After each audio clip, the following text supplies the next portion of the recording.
What's up, peeps? Annoyed Gamer's back. Sorry I was away last week. Unavoidable family circumstances, but I'm back and I got a packed show for you. First up, Grand Theft Auto Online. 2 weeks in, it's a bit of a mess. First week, I was happy to give Rockstar a lot of slack because, you know, at the end of the day, this is something that is a free add-on, if you will, to a vast, huge, and generally wonderful single-player game. Unfortunately, we're into the second week and there are still lots of people reporting log-on problems. I've experienced them myself. Rockstar, you've got a lot of money in your pockets now. And I know you guys are, you're busting ass to get this shit done, but you've got to really pick it up. And also, as I tweeted yesterday actually, how about some Christmas in Los Santos DLC? I want to be Santa with a rocket launcher. Anyway, I digress. Back to the point. Rockstar, you really do need to pick it up. I mean, the iPhone app that you did was a cool idea. I still haven't been able to log into it, and it's been, what, 3 weeks now? 4 weeks? Yeah, that stuff needs to be fixed. Social Club has never been the most tight of connections, and now you've got more people coming than ever before. So yeah, you really need to get that stuff sorted because you're beginning to tap in and erode a lot of the goodwill that was created with Grand Theft Auto 5, which was a great game. Next up, Microsoft and their wonderful execs who suffer from foot and mouth disease. And last week they were at a conference talking to marketing people and ad people, and their head of corporate marketing decided to share that they're about to hit the holy grail of, interactive ads and being able to monitor and see how people react to advertising. Now, it doesn't take a rocket scientist to figure out what he's talking about. Starts with kin and ends in ect. And this guy, obviously, he didn't name it by name, but it's obvious. It's the only way you can really do it. I mean, obviously, people got pissed off. Microsoft came out with a response saying, oh, he's not necessarily talking about Xbox and Kinect and blah, blah, blah, and we don't intend to do this. I mean, come on, how gullible do you think we are? It's not as if Surface is going to start tracking people, or maybe it will. Perhaps that'll do it as well. And Microsoft, you've done a lot right over the last couple of months. In fact, since, that 2-week period after E3, you hit the low points at E3, and since then you've been clawing it back. You've been making good decisions. You've been announcing stuff. And most importantly, you've been keeping uninformed, egotistical execs out of the limelight. We don't want to hear from them because every time they open their mouths, they erode our confidence in you. They make us think bad things about you. Just quit it. Stop them. Lock them up. Get a big holding pen in Seattle. Push them all in. Hose them down. Do something.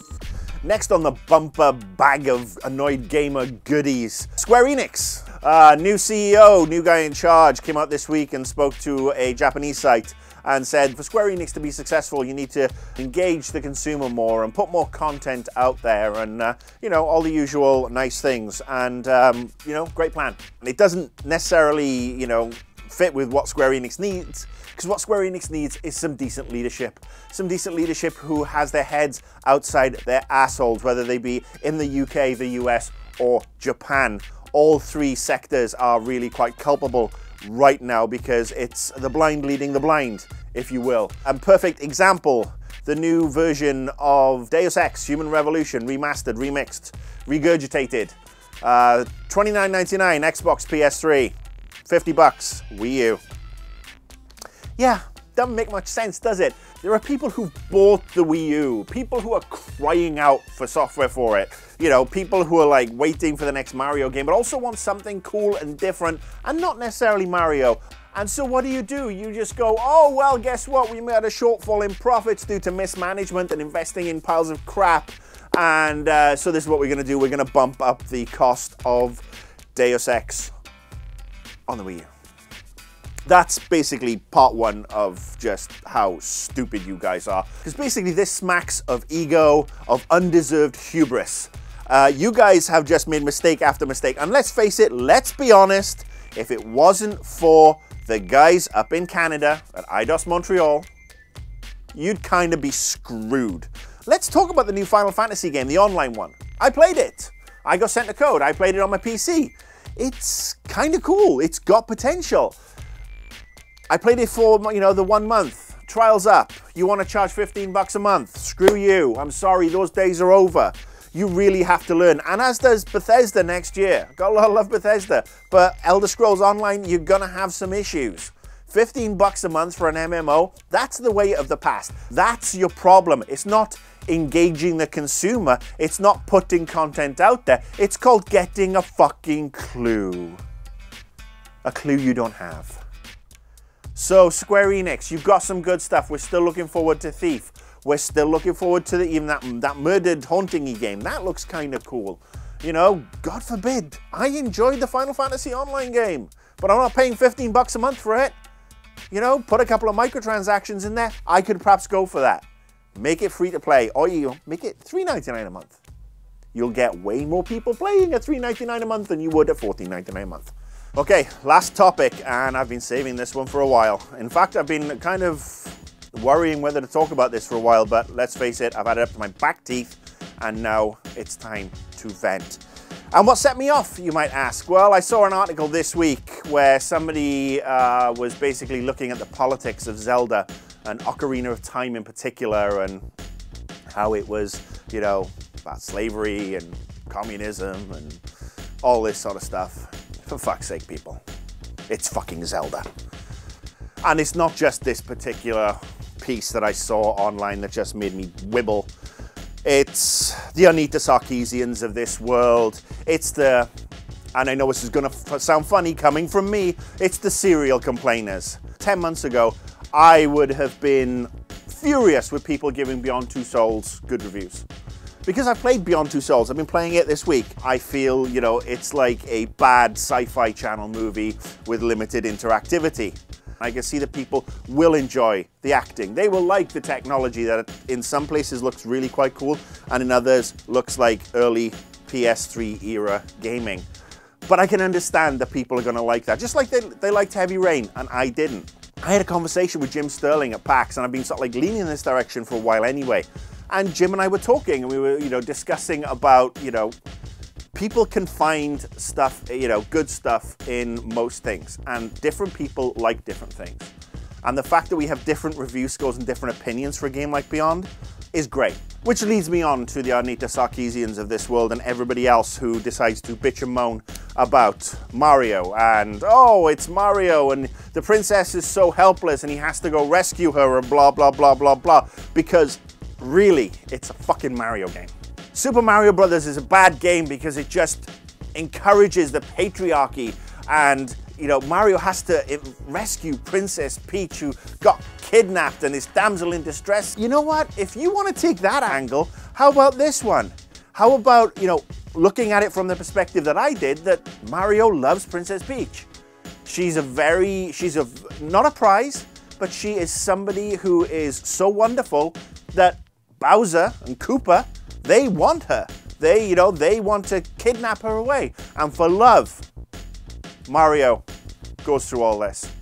That's the way I've always looked at it. Not that she's useless and helpless, that she's overpowered by big friggin' monsters and taken away. And Mario goes after her for love. The other angle, of course, is that Princess Peach is a fucking inept idiot who always gets herself into trouble, and Mario, being a nice guy, decides to rescue her time after time. Not enforcing the patriarchy in any way, but helping the dumb bugger out time and time again. That would be the uncharitable way of looking at it. That would be the way of looking for controversy and looking for criticism in a video game where there isn't really any need for one. I'm going to throw out an interesting concept to you people. If a game isn't attractive to you, don't fucking play it. Here's the deal. Go and find something that you like. Go and celebrate that. Go out and find a game that is great. Or, if you have run a Kickstarter, put your money where your mouth is. Go and make the friggin' games. Let's face it, there's enough people out there, there's enough talented female game designers, game writers, coders, artists. Get them all together. Spread the love. Take some of that money, give it to them and say, let's create a game. And let's put it out there so that people can play it, people can buy it, people can enjoy it. It's catering to the people who want to see this stuff. I mean, come on people, let's get a bit of perspective. We're getting so up our own asses searching for sexism, misogyny, transphobia, whatever you want to call it, in every fucking game now. We're losing sight of the fact we're talking about games. Let's appreciate what we've got, and if it's not your cup of tea, go away.